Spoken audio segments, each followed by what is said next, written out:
आम्ही आता युवकांनी सर्व ठरवले की आता परिवर्तन करायचं आहे, जरा नवीन चेहऱ्याला संधी द्यायचं आहे. घड्याळालाच मत देणार, घड्याळच निवडून येणार. आमचा नवरा आम्हाला 100 रुपये देत नाही, पण भावानं 7,500 रुपये आम्हाला दिले. कोणत्याही प्रकारचा बदल दिसलेला नाही. आम्हाला आता फक्त बदल महत्त्वाचा आहे, म्हणजे संधी देणं महत्त्वाचं आहे. आता आम्हाला एवढंच वाटतं. अशाच नवनवीन अपडेट्ससाठी डिजिटल कोल्हापूर चॅनलला सबस्क्राईब करायला विसरू नका. आमच्या फेसबुक इन्स्टालाही नक्की फॉलो करा. इस्लामपूर वाळवा विधानसभा मतदारसंघामध्ये नेमका कुणाचं वारं सुटलेलं आहे आणि लोक कुणाला आमदार म्हणून निवडतील हे आज आपण जाणून घेण्यासाठी ग्राउंड रिपोर्टच्या अनुषंगाने आज मसूची वाडी इथे आज आपण आलेलो आहोत. तर आत गाव आहेत, लोकांना याबद्दल काय वाटतं आणि त्यांचं मत काय आहे की घड्याळाची टिकटिक वाजेल की तुतारी वाजेल, याबद्दल आपण जाणून घेऊया. चला तर मग आता आपण बघूया इथे मसूची वाडीकरचे काही युवक आहेत, त्यांच्याशी आपण संवाद साधूया. त्यांचं या विधानसभा मतदारसंघाबद्दल काय मत आहे हे आपण जाणून घेऊया. नमस्कार. नमस्कार. आता आम्ही मसूची वाडीकर म्हणून तुम्ही या निवडणुकीबद्दल तुमचं काय मत आहे? कोणाला निवडून द्यावं असं वाटतं तुम्हाला? आता गेली 7 वर्ष झालं एकच आमदार आहे. आम्ही आता युवकांनी सर्व ठरवले की आता परिवर्तन करायचं आहे, जरा नवीन चेहऱ्याला संधी द्यायचा आहे. यांचा विकास आम्ही 7 वर्ष झालं बघतोय.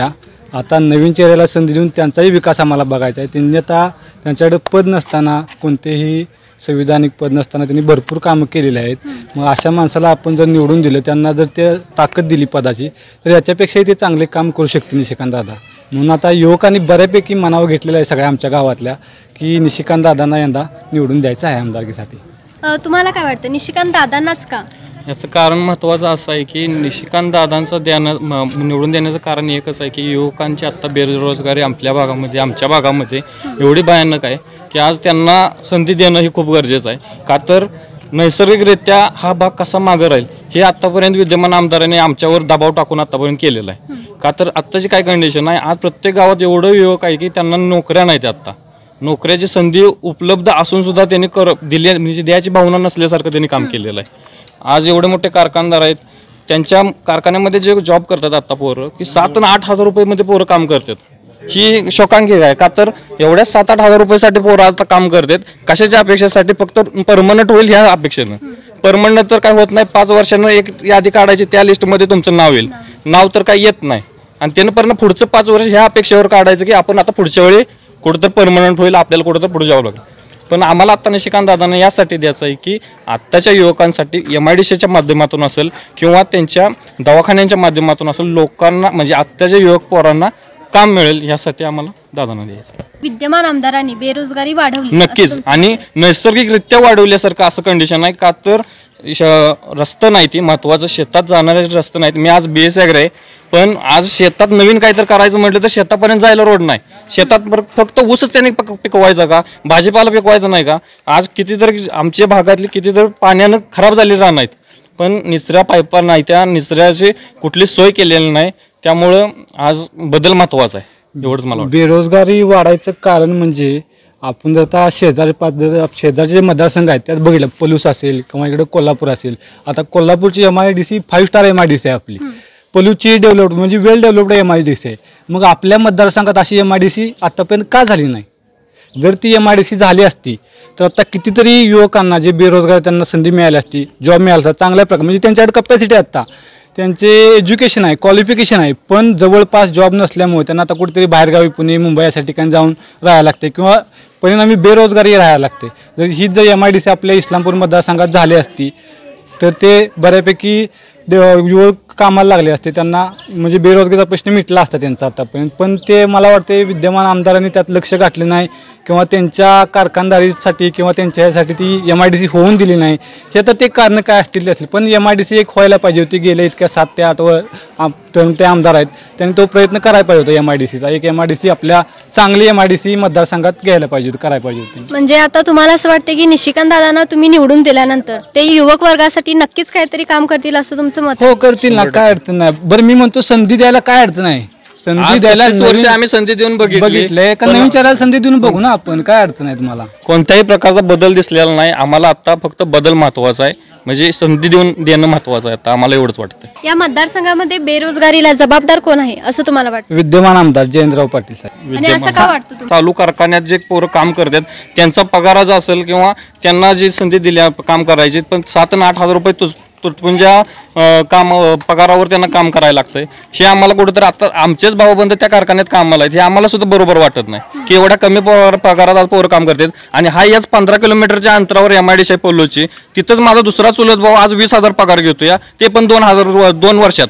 आणि हे 15 वर्ष झालं पोरं काम करतात आणि 7,500 रुपयात काम करतात का, तर परमनंट होईल या अपेक्षेवर. हे आम्हाला कुठं बरोबर वाटत नाही, यासाठी बदल महत्वाचा आहे. ही बेरोजगारीची समस्या घेऊन तुम्ही विद्यमान आमदारांकडे गेला होता का? त्यांचं काय मत होतं? हो, ते आम्ही त्यांना भेटलो, त्यांना आमच्या या सगळ्या बेसिक ज्या गरजा आहेत किंवा आमच्या ज्या अडचणी आहेत त्यांना आम्ही सगळ्या सांगितलं. युवकांचे काय प्रॉब्लेम आहेत ते त्यांना सांगितले सगळे. ते त्यावर म्हटले की आपण याच्यावरती काहीतरी मार्ग काढू, ज्यानंतर बाबा निदान आपण निवडून आले तर MIDC आपल्या इकडे कसे होतील, रोजगार निर्मिती कशी होईल, या सगळ्या गोष्टींचा विचार करून प्रयत्न करू असे ते सांगितले त्यांनी आम्हाला.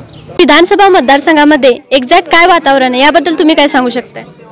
घड्याळाचं चिन्ह ठेवूनच आता सध्या तर घड्याळासाठी खूप सारे लोक आतुरतेले आहेत. घड्याळालाच मत देणार, घड्याळच निवडून येणार. घड्याळासाठी सगळे आतुर झालेत, घड्याळ निवडून यावं अशी त्यांची सगळ्यांची इच्छा आहे आणि आमची पण तीच इच्छा. 100% बदल झालाय, 100% बदल झालाय. कारण काय वाटतंय घड्याळच निवडून येणार याबद्दल तुम्ही एवढं ठाम का आहात? कारण आम्हाला योजना दिल्या, आम्हाला लाडकी बहीण योजना म्हणजे दिली ना त्यांनी. आणि कसं आहे, आपला भाऊ जरी आपल्याला भाऊबीज मिळाला, हां माझी आज ही परिस्थिती आहे, मी आज हे तुला देऊ शकत नाही, खरं त्यांनी तो विचार केला नाही की त्यांनी डायरेक्ट आमच्या खात्यामध्ये 1,500 रुपये टाकले ना. मग त्यामुळे आम्हाला 7,500 रुपये दिवाळीपर्यंत भेटले. त्यामुळे सगळ्या महिलांना इतका आनंद आहे की 7,500 रुपये भेटले, आमची दिवाळी चांगली झाली, आमचा इतकं छान वेळ गेला, आपला दिवाळी इतकी सुंदर गेली. आणि आता 2100 रुपये मिळणार ह्या उत्सुकतेत महिला आहेत ना, त्यामुळे सगळ्या अशा उत्साह आहेत की घड्याळीचं यावं. मला असं वाटतं आपण म्हणजे जे जे खाल्लंय त्यांचंच काम करायचं. बरोबर आहे का चुकीचं आहे? आता तुम्हाला आता माझी पोरं 2 दैतासारखी घरात आहेत, एकाच्या 4 सर्व्हिसला आहेत. आमचं कुणी सुद्धा कुणी पोराला एखाद्या घेतलं नाही. जिने आमच्यासाठी सहकार्य केले त्यांनाच आम्ही करणार. आता तुम्हाला असं वाटतं का की आता या विधानसभा मतदारसंघामध्ये कोणाच्या बाजूने वार आहे किंवा वारं कोणाच्या नेत्यांचं आहे? दादांच्या. लाडक्या बहीण योजनेचा लाभ झाला का? झाला आम्हाला लाभ, 7,500 रुपये लाभ झाला. आमचा नवरा आम्हाला 100 रुपये देत नाही, पण भावानं 7,500 रुपये आम्हाला दिलं. त्याच्यावर दिवाळी झाली, त्याच्यावर ही साडी घेतली, त्याच्यावर कानातलं घाण ठेवलं, तो सोडवलं, काय सण साजरा केला, नातवासनी कपडे घेतली, सगळा आनंद त्या 7,500 वर मी सगळा आनंद लुटला. समाधान झाले. लाडक्या भावालाच मत द्यायचं. तुमची काय प्रतिक्रिया आहे या विधानसभा मतदारसंघामध्ये? कसं आहे की गेले 35 वर्ष झाले या तालुक्याला कॅबिनेट मंत्रीपद असताना सुद्धा तालुक्याचा पाहिजेला असा विकास आम्हाला कधी पाहायला मिळाला नाही. नरेंद्र मोदी साहेब म्हणजे पंतप्रधान, हे चांगले पंतप्रधान असताना त्यांच्या माध्यमातून जी विकासाची गंगा इथंपर्यंत पोचायला पाहिजे होती, हे सरकारच म्हणजे गेल्या 2.5 वर्षामध्ये महाविकास आघाडीचं असं होतं की त्यांनी विकासाची गंगा खेडेगावापर्यंत पोहोचवली नाही. हे महायुतीचं सरकार आल्यापासून जी विकासाची गंगा असेल किंवा योजना असतील त्या तळागाळापर्यंत पोहोचल्या. त्यामध्ये मुख्यमंत्री लाडकी बहीण योजनेच असेल, या गावातल्या जवळजवळ 100% महिलांना त्याचा लाभ होताना दिसतोय. प्रत्येक घरामध्ये त्या महिलांच्या अडीअडचणी आज निघताना दिसत आहेत की ज्या इथून पाठीमागे 35 वर्षामध्ये कधीच घडल्या नाहीत. दुसरी गोष्ट, जवळजवळ 50 युवती आहेत ज्या उच्च शिक्षण घेतात. त्या उच्च शिक्षणात त्यांना प्रत्येक कुटुंबाला साधारणतः 40-50 हजार रुपये या सरकारकडून माफ केल्यामुळे त्या कुटुंबाचा आर्थिक बोजा आपल्याला कमी झालेला दिसतोय. आणि ते कुटुंब आता मुलींना शिक्षण देण्याच्या भूमिकेत आणखी बरीच कुटुंब आता तयार झालेली आहेत की ज्या मुलींचं 10वीतच किंवा 12वीत लग्न होत होती त्या मुलींनासुद्धा काही पालक आता या योजनेमुळे शिक्षण देण्यासाठी पुढे यायला लागलेले आहेत. दुसरी गोष्ट अशी की या मुसुचवाडी गावामध्ये रस्त्यांची दुरावस्था होती. महायुतीच्या सरकारच्या माध्यमातून अनेक रस्ते, जवळजवळ 13 ते 14 कोटीचे रस्ते या मुसुचवाडीला झाले. त्यामुळे ह्या मुसुचवाडीतील नागरिक पुराच्या काळामधून सुरक्षितपणे बाहेर जाताना दिसतो. पूर आलं की हे गाव पूर्णपणे भयभीत होतं, घरामध्ये पाणी असतं. त्यावेळी पुरातून बाहेर जाण्यासाठी रस्ता नव्हता. महायुतीच्या काळात हा रस्ता पूर्णपणे झाला आणि लोकांना सुरक्षित स्थळी जाता यायला लागलं. या गावामध्ये निष्कांतदादा हॉस्पिटल, लक्षात घ्या, प्रकाश हॉस्पिटलच्या माध्यमातून कित्येक सर्जरीज झाल्या की ज्याचा प्रत्येक कुटुंबामध्ये एकही रुपया भरला गेला नाही, फ्रीमध्ये त्या सर्जरीज झाल्या. असे अनेक कुटुंबांचे अश्रू पुसण्याचं काम त्या हॉस्पिटलच्या माध्यमातून झालं. युतीच्या माध्यमातून म्हणायला गेलं तर तुम्हाला सांगतो की हुतात्मा कारखाना असेल की जो कायम दर देतो आपणाला, महाराष्ट्रामध्ये दर देण्याची परंपरा आहे. पण गेल्या 10 वर्षामध्ये विद्यमान आमदार जे आहेत या तालुक्याचे, त्यांच्याकडून या जिल्ह्यातील बऱ्याच कारखान्यांना दर देऊ नये म्हणून त्यांचा फोन जातात, त्यांचा दबाव जातो आणि त्यामुळे शेतकऱ्याला प्रति टन 700 रुपये हा तोटा सहन करावा लागतो. साधारणतः ॲव्हरेज काढलं मसुचीवाडी गावामध्ये तरी एक 50 टनाचे जवळजवळ साधारणतः 20-30 हजार रुपये हे कमी भेटतात. त्यामुळे कुटुंबाची आर्थिक कुचंबना होते. हा विद्यमान आमदारांना जर ह्या गोष्टीचं जर थोडीशी जर मनाला जर खंत वाटत असते शेतकऱ्यांची, तर ह्याच्या पाठीमागेच त्यांनी महाराष्ट्रामध्ये सर्वाधिक दर देऊन या शेतकऱ्यांचा सन्मान करायला पाहिजे होता. तो त्यांनी कधीही केला नाही. छोटे छोटे कारखाने त्यांच्या पाठीमागून निघालेले, त्यांनी महाराष्ट्रामध्ये चांगले दर दिले. पण विद्यमान आमदारांनी कधीही महाराष्ट्रामध्ये दर देण्याची भूमिका ही कधी घेतली नसल्यामुळे शेतकऱ्यांचे जे सामाजिक आर्थिक जो विकास आहे तो कधीही घडला नाही. तर ह्या गोष्टी घडायला पाहिजे होत्या, त्या घडल्या नाही.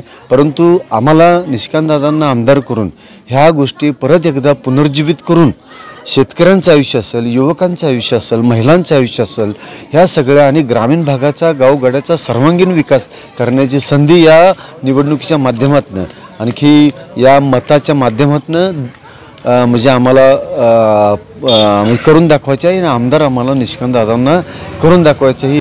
काय बनगडे सांगतो तुम्हाला की महाराष्ट्रामध्ये जवळजवळ 30-40 वर्ष झालं पाहतोय बँकिंग सेक्टर जे आहे ते संपूर्ण हे शरद पवार आणि त्यांच्या राष्ट्रवादीच्या ताब्यात आहे. हे काय करतात की जे विरोधी गटाचे कारखाने आहेत त्यांना फायनान्स उपलब्ध करून देत नसल्यामुळे त्या कारखान्यांना त्या गोष्टीचा खूप मोठा त्रास होतो. शेतकऱ्यांना ज्या साखरेच्या बॅग आहेत त्याच्यावरती कर्ज उचलून शेतकऱ्यांना त्यांना पैसे द्यावे लागतात. ते वेळेवर न गेल्यामुळे त्या कारखान्याची आर्थिक कोंडी करण्याचं काम ह्या विद्यमान आमदार असेल किंवा शरद पवार गट असेल या गटाकडून नेहमी आजपर्यंत महाराष्ट्रात केलं गेलं. शेतकऱ्यांचं ऊसाची कोंडी असेल किंवा रिकव्हरी, ही जी रिकव्हरी या पश्चिम महाराष्ट्रात आहे तिच्यामध्ये 2-3% नेहमी ह्या कारखानदारीत नेहमी फरक दाखवला जातो.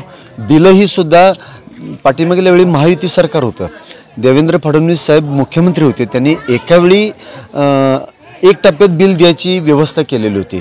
पण महाआघाडी सरकार ज्यावेळी सत्तेवर आलं त्यांनी शेतकऱ्यांना 3 टप्प्यात बिलं देण्याची व्यवस्था ही विधेयक करून दिली.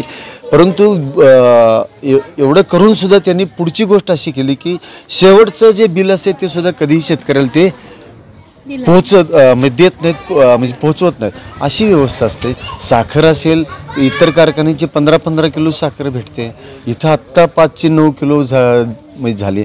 इतका भेदभाव, इतकं कामगारांना जे काय परमनंट करायची व्यवस्था असत्या तिथंसुद्धा खाजगीकरणाचे खूप मोठे म्हणजे पर्याय तिथं वापरले जातात. खाजगीकरणातून कामं घेतल्या. शेतकऱ्यांची कुटुंब, शेतकऱ्यांची मुलं ही जर कारखान्यातल्या थोड्याशा जॉबवर लागली, त्यांना परमनंट जर जॉब भेटले तर त्यांचे लग्न होतील. आज जर खेडेगावातला मोठा प्रश्न आहे की ज्यांची आज मसुचीवाडीमध्ये जर पाहायला गेले 500 ते 600 म्हणजे तरुण हा लग्नाविना आज म्हणजे थांबलेला आहे, मुलींची शोधत आहे. का आहे तर ही आर्थिक कोंडी असल्यामुळे मुलींचे पालक जे आहेत ते मुली शिकवतात आणि त्या पद्धतीनं मुलं हे कमवती नसल्यामुळे, आर्थिक सक्षम नसल्यामुळे त्यांची कुटुंब उभं राहत नाहीत. तर त्याच्यामुळे काय झालेलं आहे की मराठी शाळा असेल, अंगणवाडी असेल, इथं मोठा परिणाम होतो, संख्या घटत चाललेली आहे. हे जे ग्रामीण भागाचं अर्थकारण हे सुधारण्यासाठी एकतर ऊसाचा दर चांगला देणं गरजेचं आहे, खतावरती सबसिडी चांगली देणं गरजेचं आहे आणि ज्या काही अशा योजना चांगल्या महायुती सरकारनं ज्या राबवलेल्या आहेत ह्या तळागाळापर्यंत अजून ज्या काही वंचित जी कुटुंब राहिलेले आहेत त्यांचा सर्वे घेऊन त्यांच्यापर्यंत पोहोचवणं हे काम इथून पुढे ह्या काळात जर घडलं तर खूप चांगली क्रांती ह्या ग्रामीण भागातून होऊन चांगला विकास होईल. ह्या आमच्या गावाच्या महिला खऱ्या अर्थानं मी आत्ता पाहतोय, मी सुद्धा या गावात म्हणजे माझी पदाधिकारी आहे, परित्यक्त आहेत, काही ज्या माहेरवासींना अशा आहेत ह्यांना काहीच आधार नाही. ह्या आधारासाठी म्हणजे खऱ्या अर्थानं ह्या योजना ज्या आहेत ह्या आपल्या क्रांती ठरतील असं माझं म्हणजे वैयक्तिक मत आहे. आणि ह्या सरकारला खऱ्या अर्थानं मी धन्यवाद देतो की सामान्य माणसांचं असेल किंवा शेतकऱ्यांचं असेल, चिंता शिंदेसाहेब असतील किंवा देवेंद्र फडणवीस असतील किंवा अजित पवार साहेब असतील, यांनी ह्या सामान्य लोकांचे जे काही मनातला किंवा त्यांच्या चेहऱ्यावरचा भाव ओळखला आणि ह्या योजना आणल्या. मोटरीचं लाईट बिल असेल, लाईट बिलसुद्धा बऱ्याच जणांचं 7.5 HP लाईट बिल वाचल्यामुळं आर्थिक बोजा जो होता तो बोजा म्हणजे कमी आला.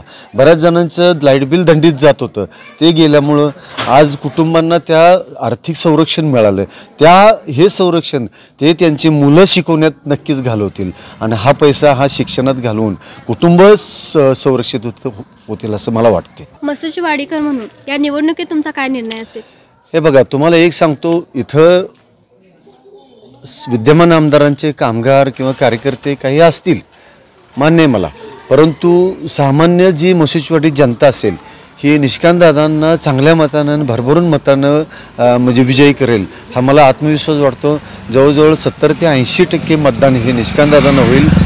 आणखी गेल्या खासदारकीच्या इलेक्शनला सुद्धा आम्ही प्लस होतो सगळे आणि ह्यावेळीसुद्धा आम्ही निर्विवाद म्हणजे मतदान घेऊ म्हणजे असं मला आत्मविश्वास वाटतो. मतदारसंघाचं एक्झॅक्ट वातावरण काय आहे याबद्दल काय सांगाल? मतदारसंघामध्ये वाळवा तालुक्यामध्ये जर आपण पाहिलं, मी आता माझे काही पाहुणे असतील, मित्रमंडळी असतील, तर खऱ्या अर्थानं मी ज्यावेळी बघतोय तर कुटुंबामध्ये महायुती सरकारची लहर आहे. मी परवाच एका ठिकाणी एक वकील माझे मित्र त्यांना भेटलो, तर मी सहज विचारलं त्यांना की सरकार कुणाचं येईल, तर त्यांचा बराच त्यांच्या क्लायंटशी संबंध असतो. तर म्हणले एकच त्यांनी फक्त शब्द काढला की महायुतीच सरकार होईल. आणि मतदारसंघामध्ये गावागावातून हा गावगाड्याचा विकास आणि कुटुंबाचा विकास आणि दराची परंपरा ह्याविषयी जनजागृती चालू आहे. ही अशीच चालू राहून मतदारसंघामध्ये निष्कांतदादांचं हे विचार प्रत्येक कुटुंबात होईल असं मला आत्मविश्वास वाटतोय आणि त्यांना परत एकदा आपण विधानसभेत पाठवायचं आहे एवढंच मी बोलतो. त्याची टिकटिक सुरू आहे आणि एका बाजूला तुतारी वाजणार असं दिसतंय. मग घड्याळाची टिकटिक की तुतारी याबद्दल तुमचं मत काय आणि कोण निवडून येईल असं तुम्हाला वाटतं? आमचं मत आहे काय जयंतराव पाटील साहेबच येणार. का असं का वाटतं तुम्हाला तेच येतील? ते बरेच वर्ष झालं तर काय ते आमदार आहे ती तिनेच केलं की हे देवळाचं काय म्हणते ती. हां, तुम्हाला जयंत पाटीलच येतील असं का वाटतं? असा का ठाम निर्णय आहे तुमचा? ते लय वर्ष झालं आमच्या लय वर्ष झालं मी पहिल्यापासून मतदान करतोय तेव्हापासून तेच करतोय. सध्याच्या विधानसभा मतदारसंघातील निवडणुकीबद्दल इथे अजून काही युवक आहेत, त्यांच्याशी आपण चर्चा करूया आणि जाणून घेऊया की आता एक्झॅक्ट इथे वातावरण काय आहे. तुम्हाला आता या निवडणुकीबद्दल काय वाटतं किंवा तुमचं मत काय आहे? गेली 35 वर्ष झालं हा विद्यमान आमदार जयंत पाटील यांचा मतदारसंघ आहे असे म्हणतात. आता ते अष्टपदी काहीतरी करणारच म्हणतात. खरे यांनी या 35 वर्षामध्ये गेले काहीच केलेलं नाही. आमदारकी आली की खासदारकी आली की एवढंच म्हणायचं आज तुमच्या घरातली गावातली 4 पोरं कामाला घेतो, उद्या त्यांच्या घरात. ह्यांनी फक्त मोठ्यांचीच कामं केली, सर्वसामान्य माणूस ह्याच्यात कुठेही नाही. ह्यांनी फक्त मोठ्यांचीच कामं केली ती. ह्यामुळे आम्हासनी आता बदल हवा आहे, कारण नवीन चेहऱ्याला संधी द्यायची एक आमचं असं म्हणणं आहे की आम्ही ह्यावेळी परिवर्तन 100% करणार आहे. ह्या टर्मला निष्कांतदादा 100% आमदार आहेत, यात काही खोट नाही. म्हणजे मोठ्यांचीच ते कामं करतात असा आरोप तुम्ही का करता? आमच्या गावातला तुम्ही जर इतिहास बघितला तर इथं कुठंही सर्वसामान्याची मुलं कामाला नाहीत. आज ज्यांच्या घरात 2-2 शिक्षक आहेत, काही कुठे पदवीधर आहेत, त्यांचीच मुले कामाला आहेत आणि ते जयंत पाटलांचे समर्थक आहेत, त्यांचीच कामं होतात. सर्वसामान्याच्यात कुठेही कामं झालेली नाहीत. हे आमचा त्याबद्दल त्यांनी विरोध आहे. असा या निवडणुकीबद्दल सर्वसामान्य लोकांमध्ये काय वातावरण आहे किंवा त्यांची भूमिका काय असेल असं तुम्हाला वाटतं? सर्वसामान्य जनतेचा एकच निर्धार आहे की ह्या विद्यमान आमदारांना घरी बसून निशिकांतदादासारख्या आरोग्य देताला एकदा आमदार म्हणून संधी द्यायचं ही सर्वसामान्य जनतेच्या आत्ता मनात आहे आणि 100% दादा आमदार होतील ही आम्हाला खात्री आहे. गोरगरीब जनतेच्या सर्व रुग्णांना त्या ठिकाणी हॉस्पिटलमध्ये नेऊन मोफत त्यांच्यावर शस्त्रक्रिया असेल, त्यांचा कोणताही आजार असेल त्याच्यावर मोफत शस्त्रक्रिया करून जनतेला न्याय दिलेला आहे. निशिकांतदादा तुम्हाला आमदार म्हणून पाहिजेत असं का वाटतं? गेली 35 वर्ष झाली विद्यमान आमदारांनी या जनतेची पूर्णपणे पिळवणूक केलेली आहे आणि कोणत्याही प्रकारचं विकास कामं असतील, कोणत्याही प्रकारच्या सुविधा ह्या गावात काय आलेल्या नाहीत आणि त्या आता महायुतीच्या माध्यमातून त्या सर्व ह्या गावामध्ये पोचलेल्या आहेत. त्यामुळे हे होते इथले स्थानिक युवक, त्यांच्याशी आपण संवाद साधला. आता आपण पुढे जाणार आहोत काही युवकांशी, लोकांशी बोलून संवाद चर्चा करायला. नमस्कार, तुम्ही या विद्यमान मतदारसंघाबद्दल किंवा निवडणुकीबद्दल तुम्ही काय सांगाल? एक मसुजी वाडेकर म्हणून तुमचं काय मत आहे? आत्ता या मतदारसंघात तरी आमच्या गावामध्ये इथे तर आत्ता सर्वात महत्त्वाचं निशिकांतदादा यांचंच वार आहे आणि 100% मी इथं सांगतो मला आमच्या गावातून तर 1,00,000% की निशिकांतदादा यांना लीड असणार आहे. असं का वाटतं तुम्हाला? याचं कारण काय? अहो, युवक पिढींना आत्ता महत्त्वाचं निशिकांतदादा ही एकच डोसक्यात आत्ता माणसांच्या एकच निशिकांतदादा एवढं महत्त्वाचं आहे आत्ता. आणि कारण याचं काय आहे, आमच्या गावात गेले 35 वर्ष झालं जयंत पाटील साहेब हे आमदार होते. ह्यांच्या काळात आत्ता आमच्या शेतापातूर जायला कधीच रोड झाला नाही इथनं ह्याच्या पाठीमागं. आणि झाला रोड झाला, पण त्यांच्या जे कार्यकर्ते असतील, कुटुंबातले असेल त्यांच्या एरियात त्याच्या पुढं इथनं पुढं कधीच रोड झाला नाही. पण ह्या 35 वर्षात आत्ता तुम्ही याला जरी मोकळा ट्रॅक्टर जरी नेला तिथं तरी तो अडकणार ट्रॅक्टर. ह्याच्या पाठीमागचं कारण म्हणजे गेल्या 35 वर्षात पाणंद रस्ता तर झालाच नाही. मग ऊस ह्यांच्या कारखान्याला ऊस द्यायचे आहेत, पण कशी न्यायची ही केव्हा काम करणार बघून. तुमचा जेव्हा ऊस न्यायचा आहे तेव्हाच ते रस्त्याचं जरा तेवढं हे करणार, मुरून टाकणार, तेवढ्यानं ऊस न्यायला परत ना काय ह्यो काय खांद्यावर आणून पोती लागवड टाकतोच आणि ह्या इथेवर न्यायला मोकळी झाली असा विषय असतो. त्यामुळं शक्यता आत्ता कसं आहे, निशिकांतदादा यांनी कामं केलीत. आणि महत्त्वाचं म्हणजे काय विषय आहे, आत्ता गेल्या 2 महिन्याच्या पाठीमागं आमदार जे हे असतील आपलं माहितीचे सदाभाऊ खोत आमदार असतील, ह्यांनी मागल्या 2 महिन्या पाठीमागं एक रस्ता पानंद रस्ता ह्यो गावचा सगळा 50% सकल भाग ह्यो तिकडं एका साईडला आहे आमच्या इकडं, त्या भागाला 50 लाख रुपये सदाभाऊ खोत यांच्या माध्यमातून मंजूर झाले पहिल्यांदा. मग पुन्हा लगेच निशिकांतदादा यांच्याकडून 36 लाख रुपये मंजूर झाले. पुन्हा ह्यांना हे 2 निधी एकदम मंजूर झाले किंवा ह्यांना परत लगेच उसळी आली की ह्यांनी 4 कोटी रुपये काहीतरी आत्ता 3 कोटी का काहीतरी रुपये मंजूर रस्ता केला. का तर आत्ता ह्याने केलेत म्हणून. ह्याच्या आधी कधी झालं नाही, 35 वर्षात मागले झालं नाही, आत्ता झालं असा विषय. त्यामुळं आम्ही 1,00,000% हे आम्ही निशिकांतदादा यांना निवडून देणार आहे. आणि गेल्या पुराच्या काळात मागल्या आत्ता 2019च्या काळात पूर झाला, त्या पुरात गेली 35 वर्ष हे आमदार होते तेव्हा आम्हाला पुरातनं बाहेर सगळं पडायला नसतं. पण एवढं माहितीचं सरकार होतं आणि सदाभाऊ खोत यांच्या माध्यमातून आम्हाला 3-3.5 कोटीचा रस्ता गावाला 5 फूट उंचून बोरगावपासून आम्हाला मिळालेला आहे. 3 कोटी रुपयाचा रस्ता तो आहे आम्हाला बोरगावपासून तो रस्ता मिळालेला आहे आणि भरपूर मोठा रस्ता झाला आहे. आणि आजही तो रस्ता भरपूर मोठा आहे, कायम आहे तसंच राहणार तो रस्ता. आता घड्याळाचं म्हणजे निशिकांतदादांबद्दल सगळे युवक किंवा इथले लोक बोलत आहेत, तर त्यांना निवडून दिल्यावर शिक्षण असू दे, शेती, बेरोजगारी यामध्ये नक्कीच म्हणजे काही सुधारणा होतील किंवा ते तुमच्यासाठी काहीतरी करतील असं तुम्हाला आश्वासन वाटतं का? 1,00,000% मला तर माझं स्वतः वैयक्तिक मत आहे, तर निशिकांतदादांना निवडून दिल्यावर सर्व कामं व्यवस्थित सगळी होणार. आज आपण विधानसभा मतदारसंघातील इस्लामपूर वाळवा येथे लोकांचं मत काय आहे ग्राउंड रिपोर्टिंगच्या अनुषंगाने येथे आज आपण सकाळी आलेलो. लोकांशी चर्चा केल्यानंतर एवढं कळतं की सध्या लोकांचा कल हा निशिकांतदादा म्हणजे घड्याळाची टिकटिक वाजेलच असं त्यांचं मत आहे. तर याचा एक्झॅक्ट निर्णय काय होईल हे 23 तारखेलाच आपल्याला कळेल. तोपर्यंत बघत रहा डिजिटल कोल्हापूर चॅनेल.